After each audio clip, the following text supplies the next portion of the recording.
Namaste and good evening.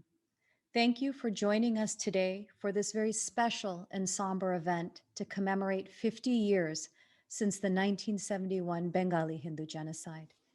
Today, we will remember the lost and celebrate survivors. I'm Suhag Shukla, Hindu American Foundation's Executive Director.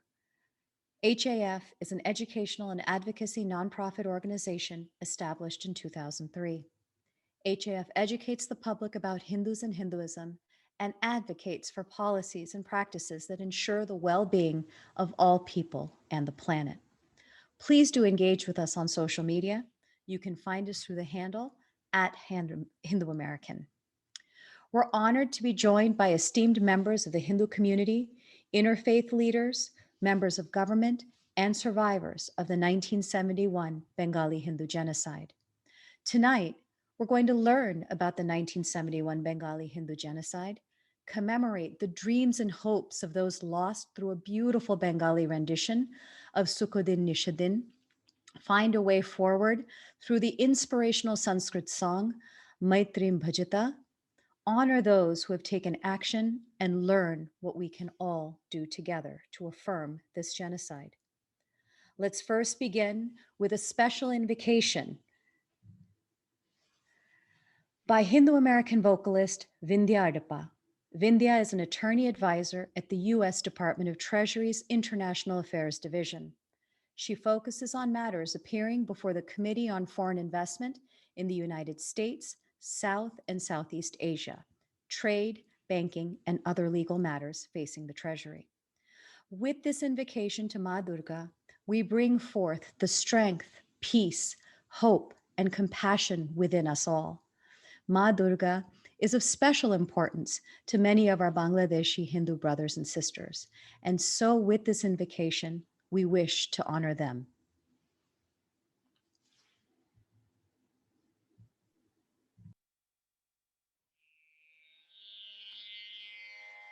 Ya Devi Sarvabhuteshu Buddhirupena Samstitha Namastasyai Namastasyai Namastasyai Namo Namaha Ya Devi Sarvabhuteshu Shaktirupena Samstitha Namastasyai Namastasyai Namastasyai Namo Namaha Ya Devi Sarvabhuteshu Shantirupena Samstitha Namastasyai Namastasyai Namastasyai Namo Namaha Ya Devi Sarvabhuteshu Shraddharupena Samstitha Namastasyai Namastasyai Namastasyai Namo Namaha Ya Devi Sarvabhuteshu Dayarupena Samstitha Namastasyai Namastasyai Namastasyai Namo Namaha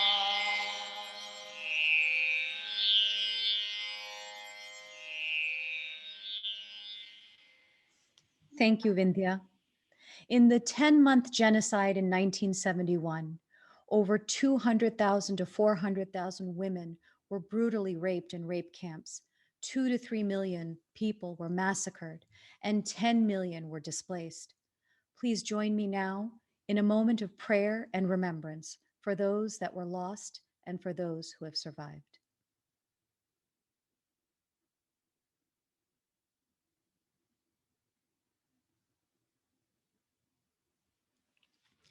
I'd like to now give a warm welcome to Devadoshta, the son of survivors.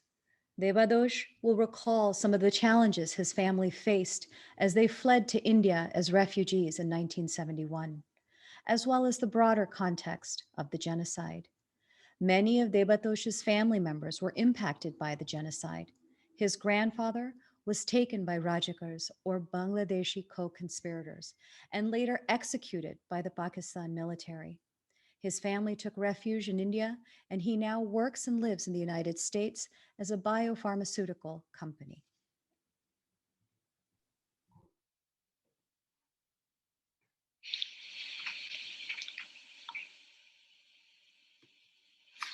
Namaskar.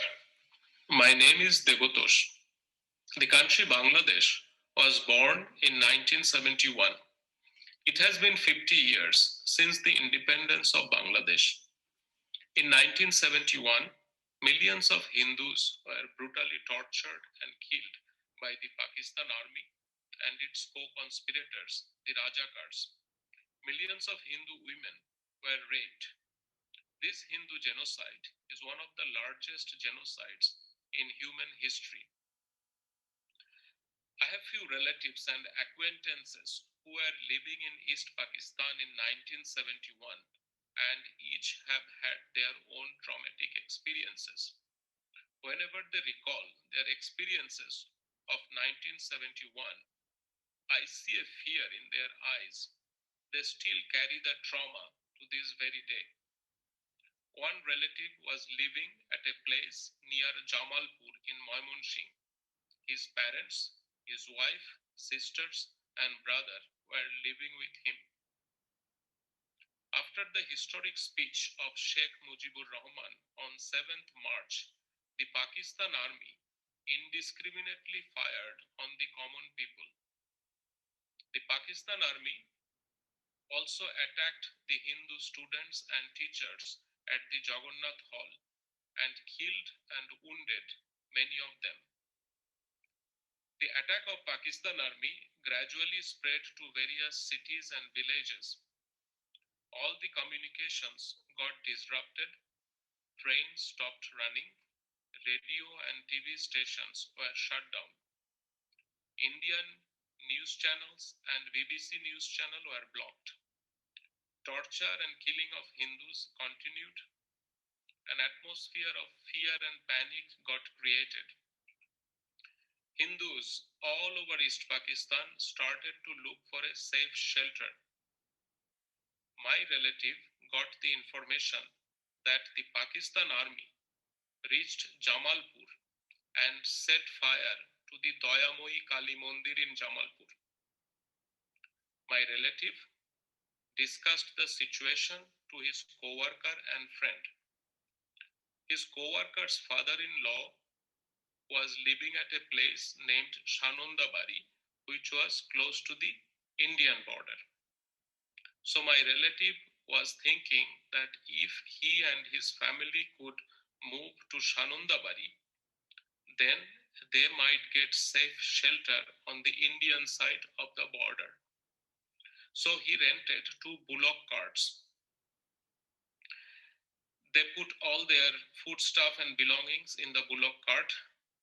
They started their journey in the morning on 22nd May. Older people and women were sitting in the bullock carts. The younger people were walking. The coachman didn't know the correct way towards the destination. They were treading on an unknown path. There was no proper road in its true sense. There was no distinction between the road and the bank of the river.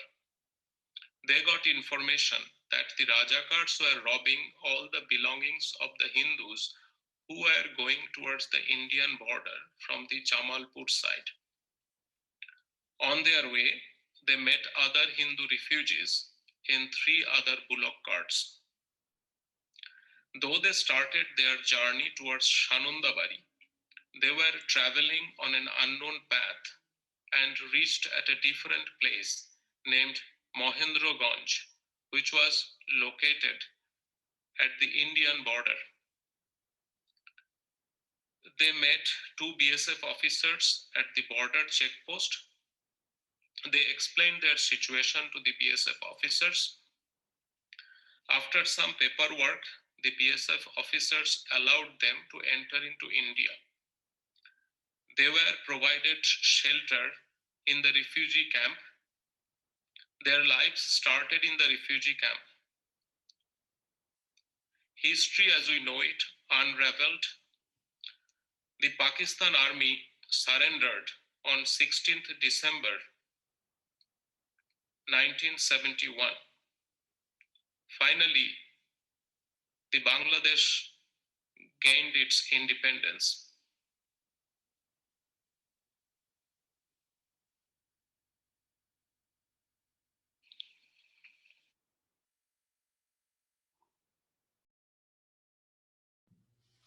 Thank you, Debatoshta. I now call upon Dipali Kulkarni, our Director of Human Rights, to provide an overview of the 1971 genocide. Dipali. Thank you, Suhab. Namaste, everyone. I'd like to start with a quote by Senator Edward Kennedy from 1971. 50 years ago, on the Senate floor, he made this passionate plea. It is past time for Americans to understand what has produced this massive human tragedy and to recognize the bankrupt response of our government. As Senator Kennedy stated, it is past time for Americans to understand and recognize this tragedy. Today, I'm going to provide some information on what we can begin to do to fulfill Senator Kennedy's wish that we serve those who are suffering, to remember the lost, and celebrate survivors. I'm going to give a very brief history today. And so before I start, I want to offer a small caveat that the issues on the ground were far more complex than what can be summarized here. And I hope you'll use our web portal, which I'll introduce a little later, as a resource to learn more about the genocide from many different perspectives. I'm going to start this history with the partition of India. As many of you know, India gained independence from colonial British rule in 1947 and was then divided into two separate countries, India and Pakistan. The country of Pakistan then consisted of West Pakistan, modern Pakistan, and East Pakistan, now Bangladesh.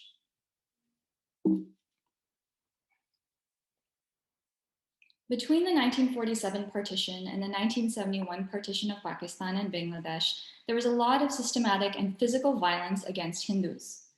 Precipitants of the genocide included anti-Hindu pogroms and an attempt to make Urdu the national language of all of Pakistan, and therefore excluding Bengali-speaking Hindus.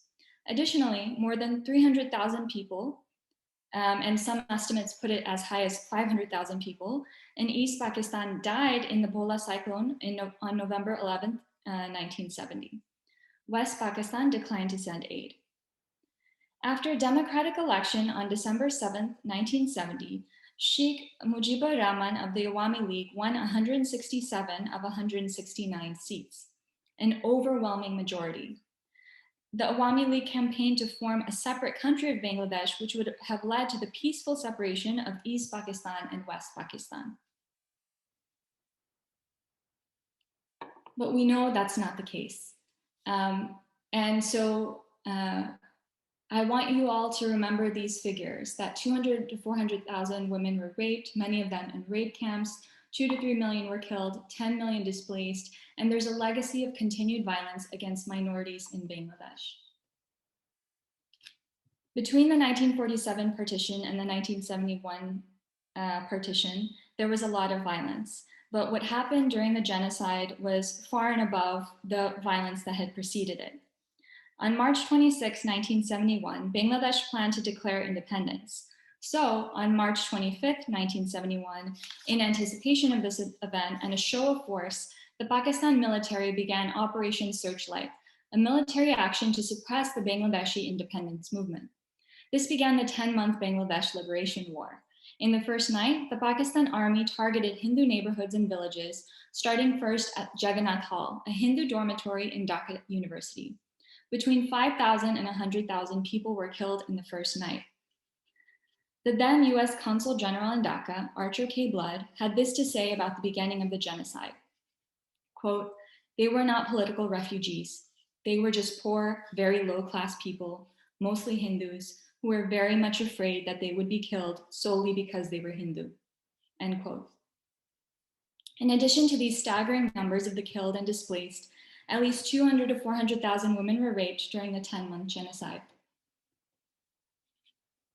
By November 1971, approximately 10 million refugees, a majority of whom were Hindu, had fled to India. Prime Minister Indira Gandhi's officials noted that Pakistan hoped to reduce the number of Hindus in Bangladesh by, quote, driving out Hindus in their millions, end quote. Seeing this devastation, Senator Edward Kennedy said in the same Senate report I quoted earlier, quote, nothing is more clear or more easily documented than the systematic campaign of terror and its genocidal consequences launched by the Pakistan Army on the night of March 25th. Hardest hit have been members of the Hindu community who have been robbed of their lands and shops, systematically slaughtered, and in some places painted with yellow patches marked H, end quote. Seeing the millions of Hindus and Bengalis who had come to India as refugees, India entered the conflict. Under the guidance of Prime Minister Indira Gandhi, India went to war with Pakistan to liberate Bangladesh on December 3, 1971. This began the Indo-Pakistan War, a defense of 1971, a defense of Bangladesh on both its eastern and western fronts. Although the war lasted only 13 days, it was the impetus for the surrender of Pakistan and the liberation of Bangladesh. The legacy of the genocide is still felt today in the continued violence against Hindus in Bangladesh. Here you'll see General Niazi of Pakistan sign the instrument of surrender, bringing an official end to the 13-day Indo-Pakistan War, and in some ways, an end to the 10-month Bangladesh Liberation War.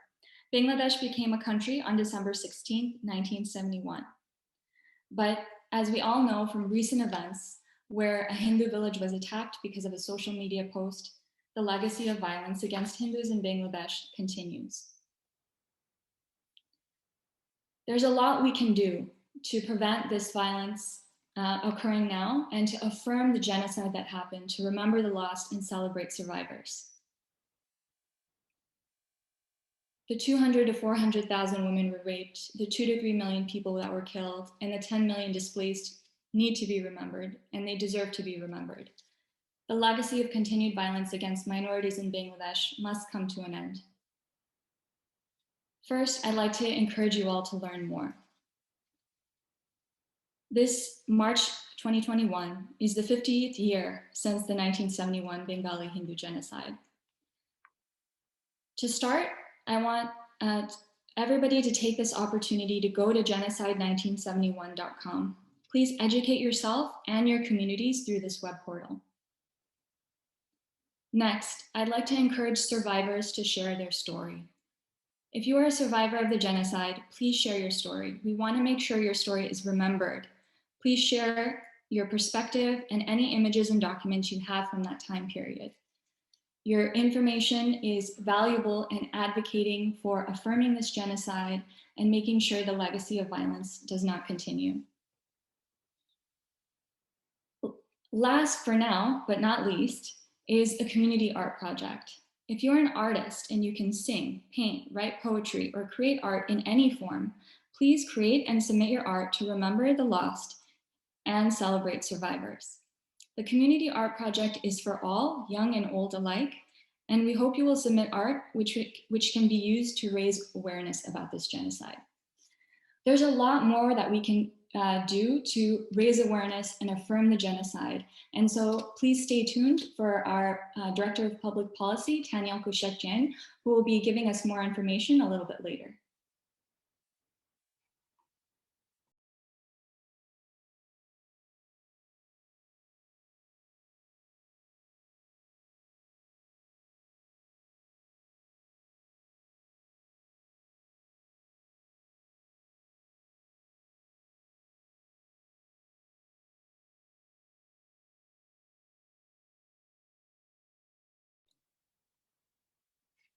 Let us now remember Hindu precepts on the appropriate response in the face of such powerful injustice.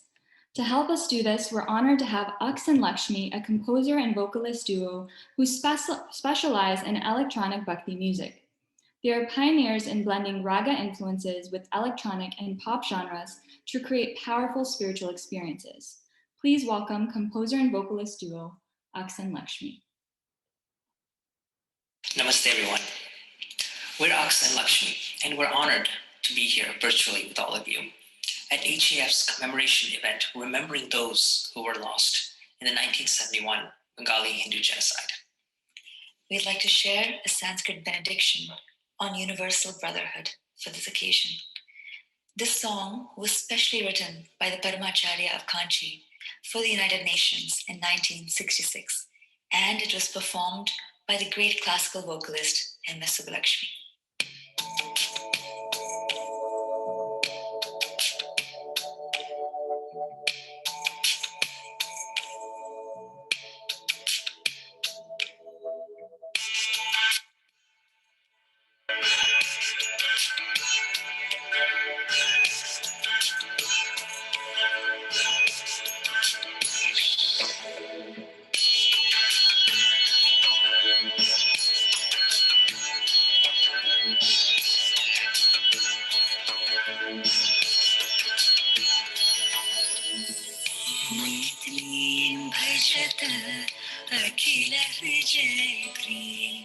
Maitrim bhajata akhila hrijatrim Maitrim bhajata akhila hrijatrim Atmavadeva paranapi pashyata Atmavadeva paranapi pashyata Yudham tyajata spardham tyajata Yudham tyajata spardham tyajata Tyajata pareshvara kamamakamaram Tyajata pareshvara kamamakamaram Maitrim bhajata akhila hrijatrim Maitrim bhajata akhila hrijatrim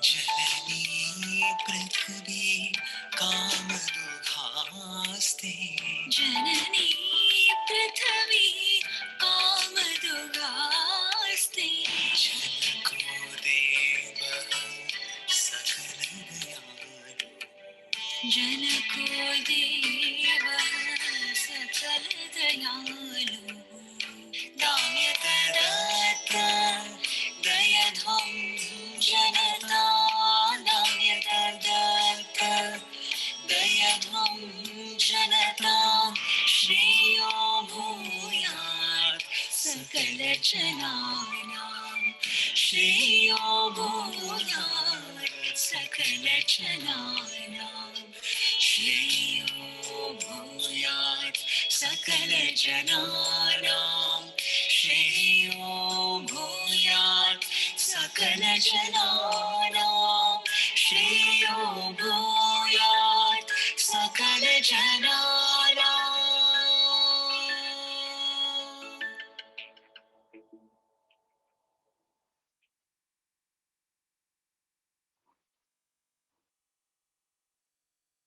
Thank you, Aks and Lakshmi. I would now like to welcome Asim Shukla, one of the co-founders and past board members of HAF, to give HAF's first ever Posthumous Award. Thank you. Thank you, Deepali. I'm honored to announce this year's HAF Award for the advancement of Hindu human rights, which goes to Archer K. Blood, the Consul General in Dhaka at the time of the genocide. Blood was one of the few American voices to speak out strongly against this genocide. The US's deafening silence on this issue and continued military aid to Pakistan despite the massacres. Blood authored several telegrams to the State Department expressing his dissent with the prevailing policy. One such telegram titled Selective Genocide read, and I quote, "With support of Pak military, non-Bengali Muslims are systematically attacking poor people's quarters and murdering Bengalis and Hindus. After receiving no decisive response from the administration, Blood drafted a telegram expressing strong dissent. The telegram, Dissent from US Policy Toward East Pakistan, was signed by all of the staff of the consulate in Dhaka, but not directly by Blood himself. Nevertheless, his previous telegram set the stage for this final expression of dissent, and so the telegram came to be known as the Blood Telegram, a telegram which set a precedent for US diplomats to express to the State Department leadership their dissent in extreme circumstances. Decades later, Blood reflected on the effects of this dissent. Quote, "I paid for my dissent, but I had no choice. The line between right and wrong was just too clear-cut," end quote. Margaret Millward Blood, Archer K. Blood's widow, will receive this award on his behalf.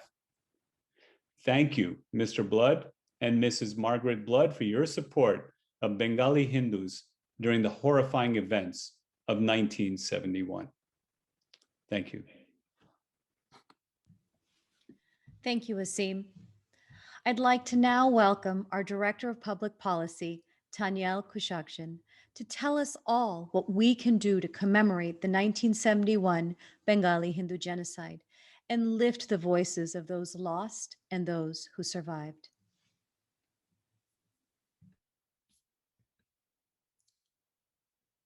Thank you, Suhag, and it's an honor to be here. I want to first read a couple of statements from members of Congress who have just submitted into the Congressional record their remarks commemorating the Bengali Hindu genocide. The first is from Congresswoman Sheila Jackson Lee of Houston, Texas, where there are thousands of Hindu Americans in her district, and Texas being one of the largest homes of Hindus in the United States. And her record, her statement for the record states, "Madam Speaker, I rise in sad remembrance of the 50th anniversary of the Bengali Hindu genocide and celebrate and honor the lives of the more than 2 million Bengali Hindu persons who were systematically killed by the Pakistani army when it launched an offensive into East Pakistan, present-day Bangladesh, thus beginning the 10-month reign of terror known as Operation Searchlight. Over that time, approximately 2 to 3 million people were killed, over 200,000 women were raped in organized rape camps, and over 10 million people were displaced, most finding refuge in India. I offer my prayers and condolences to the victims and their families who still feel the very real effects of this heinous crime against humanity. March 25th officially marks the beginning of the genocide in Bangladesh. The brutality unleashed by the Pakistani army and the targeting of Bengali Hindus simply because of their religion must be strongly condemned, as religious freedom is one of the most sacred of human rights. It has been 50 years since the genocide in Bangladesh, and the survivors and their descendants are still fighting for recognition. They are still fighting for an apology from Pakistan, as the Prime Minister of Bangladesh formally asked her Pakistani counterpart as recently as January of this year, and they are still fighting for justice and for closure.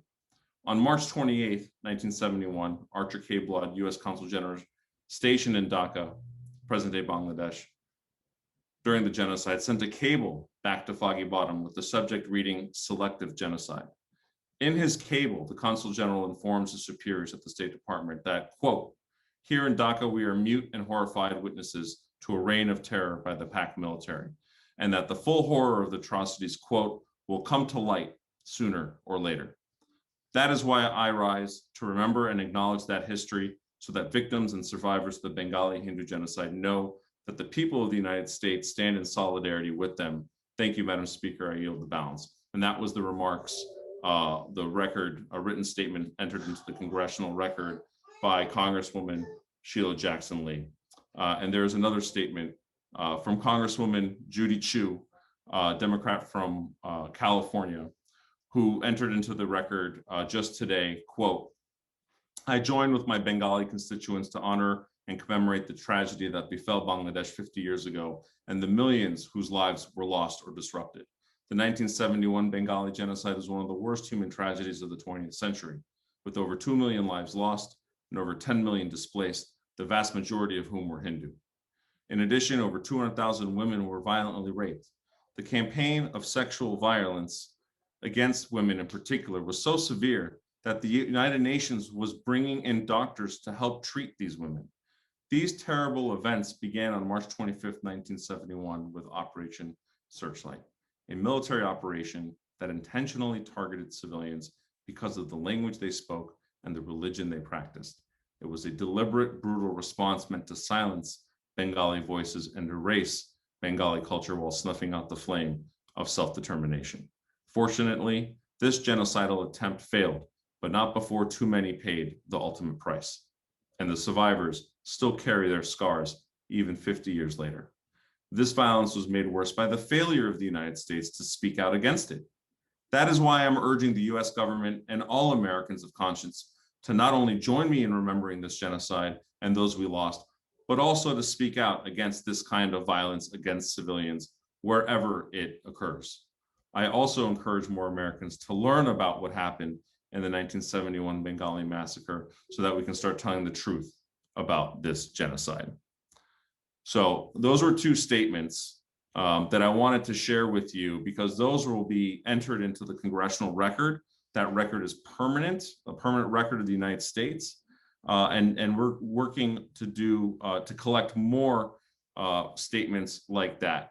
And so I want you all to help us get more statements because the part of tonight's program is not just to remember, but it's also to take action for those who are unable to take action today. So if you go to HAF's Advocacy Center, please take action, send an email to your member of Congress, request that they make a statement commemorating the Bengali Hindu genocide in the congressional record. We have an action alert campaign on our website. If you go to the Take Action Center, Advocacy Center, you'll see the alert. You can do it on your phone right now, and you can send an email to your member of Congress, and we'll be sending out some broadcasts on that. The second thing you can do in your local community is ask your local city hall, mayor, city hall, or even your state representatives to pass a resolution or a proclamation commemorating the Bengali Hindu genocide. And we have a sample resolution for you on genocide1971.com that Deepali mentioned earlier. So if you go on our Bengali Hindu genocide page, there's on the right-hand side, take action button and then resources. We have a sample email for you as well, so you can just copy and paste and make it really easy for you. So those are two really great things that you can do right now. And the third thing is sign the letter to President Biden. We'll be sharing those links in the chat feature for everyone. So you can, one, send an email to your member of Congress urging them to make a statement. Two, pass a resolution in your local city hall or city council, and we have that resolution on our website for you to download. And three, sign the letter to President Biden. We have over 500 signatures to date.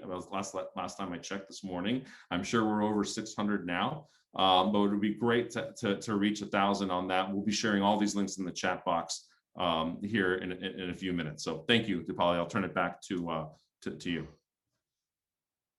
Or Suhag, sorry.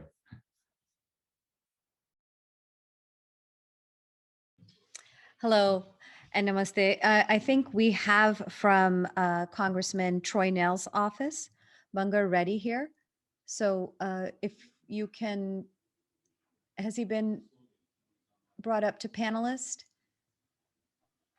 Sure. To say a few words. Thank you. Thank you. Go ahead. You have the floor. Thank you. So on behalf of Troy Nails, as a field representative, it's my honor to be here to listen to the tragic things that happened in 1971.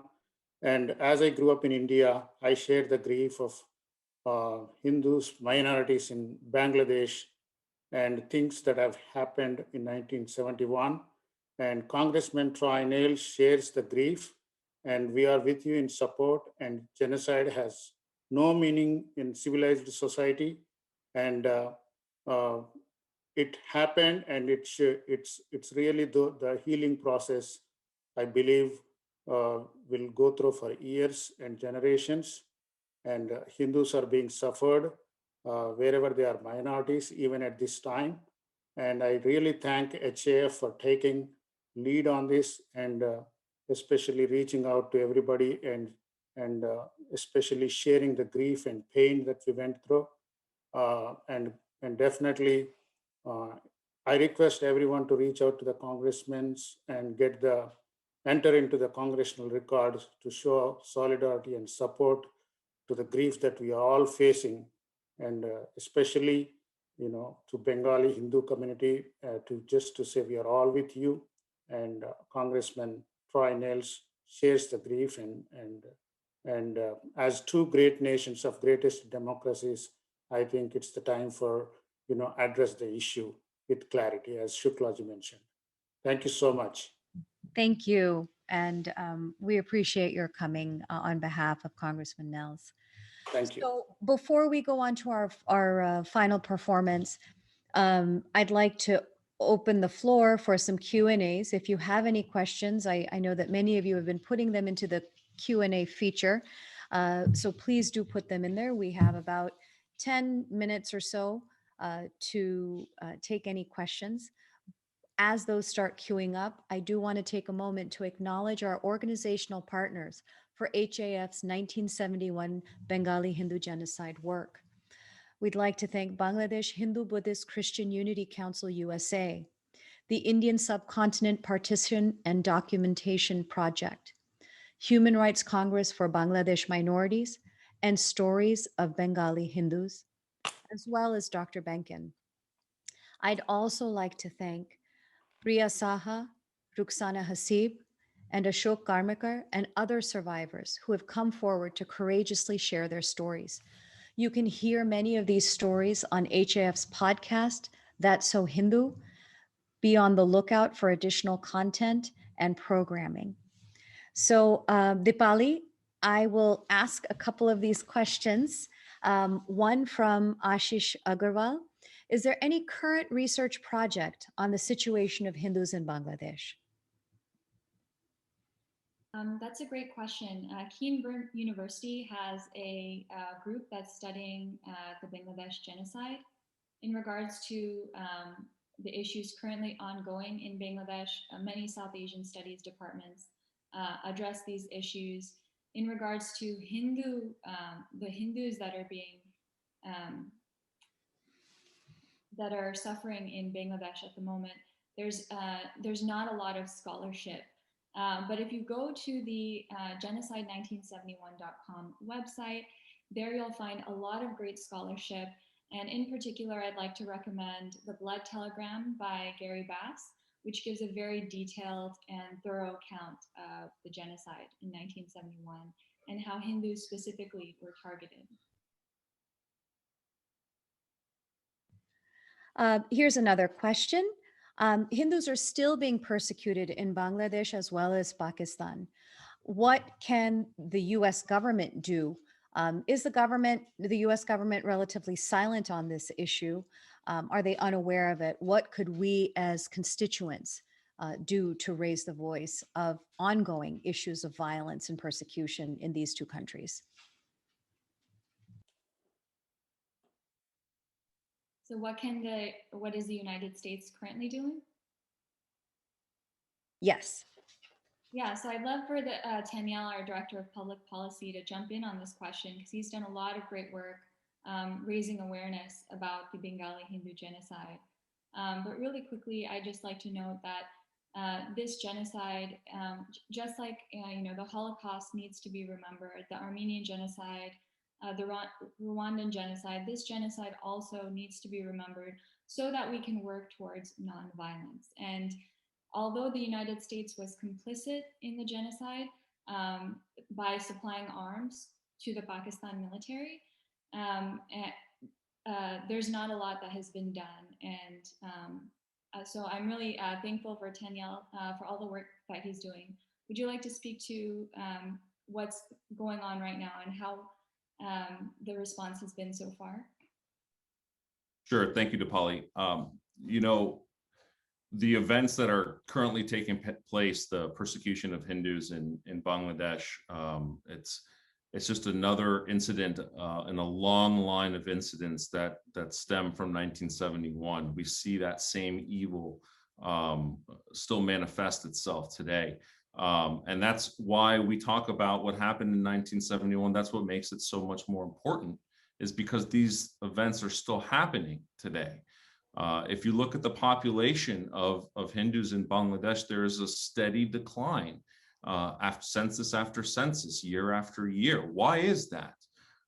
These are important questions that need to be asked. And so what we're doing at HAF is trying to alert elected officials and members of the administration of what is going on, and help them connect the dots too, in case they haven't been able to.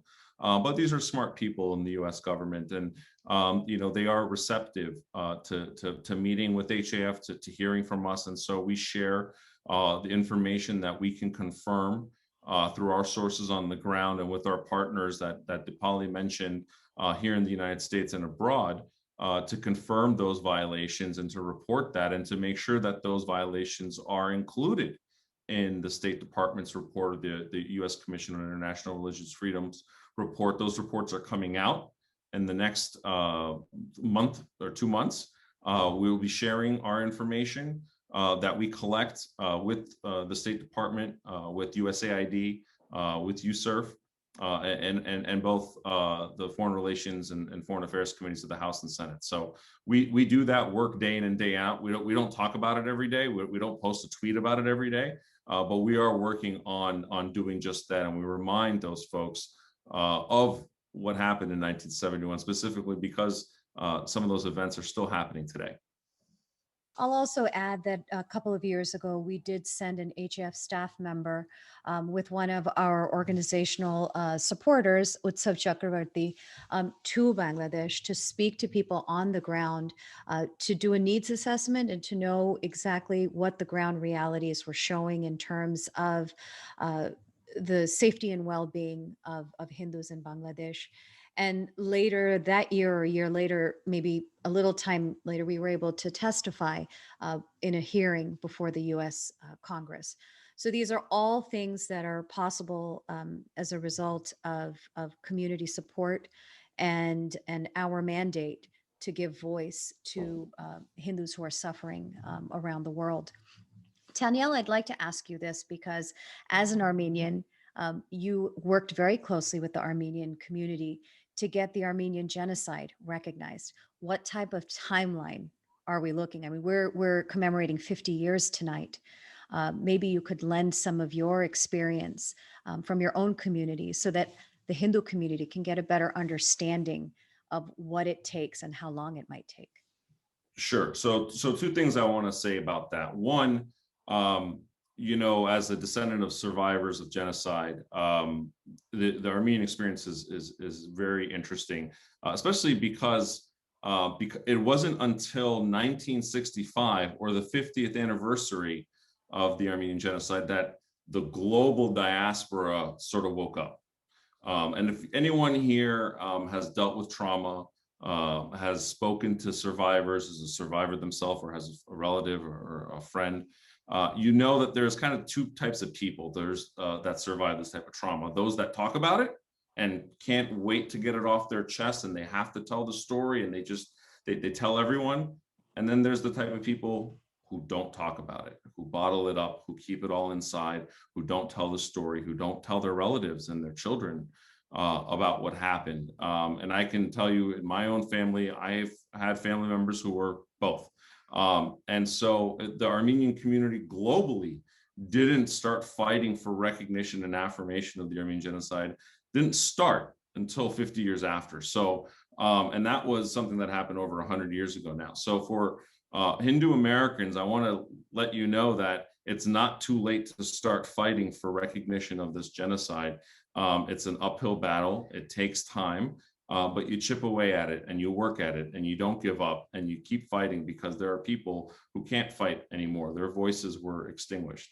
And so it's up to you as those relatives to carry that forward. And so it's never too late. You have to do that. And on that note, The things that you can do now, we have technology. We can sign the HAF letter to President Biden. You can take action and get a member of Congress to make a statement. All of this is important in building that case for recognition. And the recognition will come. We just got to keep fighting for it. Thanks. And you touched upon it, but maybe, Tanyel, if you could, because there is a question that could HAF request the Biden administration to appoint a special envoy to investigate the welfare of Hindus in Pakistan and Bangladesh? And so you mentioned the letter, but if you could just give a little bit more detail and how people might be able to get involved in that. So two things. One, that's a terrific idea as far as a special envoy. We have at the State Department the International Religious Freedom Ambassador. With that post is currently vacant, and that's sort of the role that position entails. And so we're trying to get the Biden administration to fill that role. We had a former Ambassador Brownback fill that role, and he was an HAF Award recipient and fantastic advocate for Hindu persecution in South Asia, particularly Pakistan and Bangladesh. But I agree that there needs to be greater attention spent and attention paid to what's going on there, and that's some of the things that we're trying to do. But as far as a special envoy, I'd love to see that. I don't know if it's going to make the radar of this administration, but we will continue to advocate and fight for recognition of what's going on today, and to get some statements, because the Bangladesh government and others, they listen when the United States government speaks up. And so right now we're just trying to get the US government to speak up. And I see, I'll just answer a question that's come up a couple of times in the Q&A feature, and that is, how can we do more to make sure that this story is heard? And, the one quick and easy way for you to be able to do that is to visit HAF's Take Action Center. In our Advocacy Center, we've tried to make it as easy as possible for you with a draft letter, with a resolution that you can take to your city council, to your state legislature. You can craft a letter to the editor or whatever you can, but it's up to each one of us to amplify the voices of those who cannot be heard any longer. And so how can we amplify the voice? By working together and remaining committed to giving voice. So with that, I will move on to our last performance. We have with us Shayanti Ghoshal. Shayanti is an economics student at UC Davis in California and a student of Hindustani classical music. She's here to sing a song by Rabindranath Tagore called Shukodin Nishidin, and she provides a stirring rendition. She is the child of West Bengali parents and Bangladeshi grandparents. Please welcome Shayanti. নমস্কার, আমার নাম সায়ন্তী ঘোষাল। আজকে আমি আপনাদের জন্য রবীন্দ্রনাথ ঠাকুরের একটা গান শোনাবো। Thank you so much to Hindu American Foundation and to Tarini Aunty for giving me this opportunity to sing and to spread awareness about the Bengali Hindu genocide 50 years back. আশা করছি যে আপনাদের ভালো লাগবে।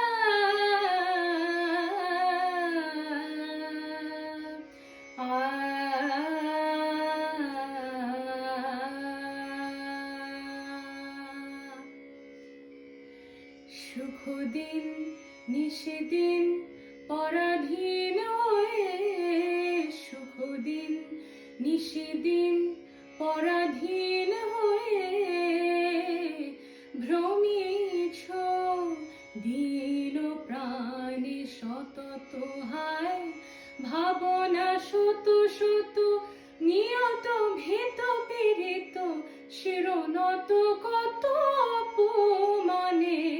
সুখদিন নিশিদিন পরাধীন হয়ে, সুখদিন নিশিদিন পরাধীন হয়ে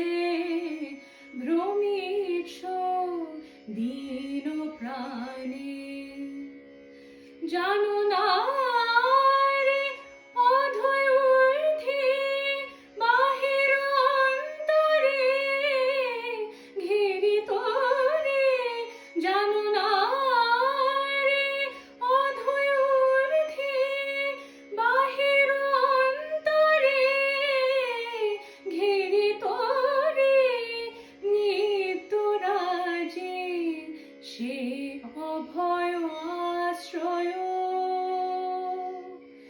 তোলো আনত শির ত্যাজরে ভয় ভার তোলো আনত শির ত্যাজরে ভয় ভার সতত সলল চিতে চাহ তারি প্রেম মুখ পানে সুখ দিন নিশিদিন পরাধীন হয়ে সুখ দিন নিশিদিন পরাধীন হয়ে ভ্রমিছ দীন প্রাণে সতত হায় ভাবনা শত শত নিয়ত ভীত পীড়িত শিরনত কত অপমানে সুখ দিন নিশিদিন পরাধীন হয়ে। Thank you to Shayanti Ghoshal for that beautiful rendition of Shukodin Nishadin. I also want to just let everyone know that HAF will be releasing a Bangladesh lesson plan and primer for 10th to 12th graders for world history electives. As Tanyal has pointed out, as has Dipali, that the key to avoiding this sort of violence to ever happen again is education and awareness. And we need to start from the high school level. So not only do we educate our members of Congress, we educate the media, and we need to educate the youth. So with that, I thank everyone for attending and for joining us for this event of remembering the lost and celebrating survival. Namaskar.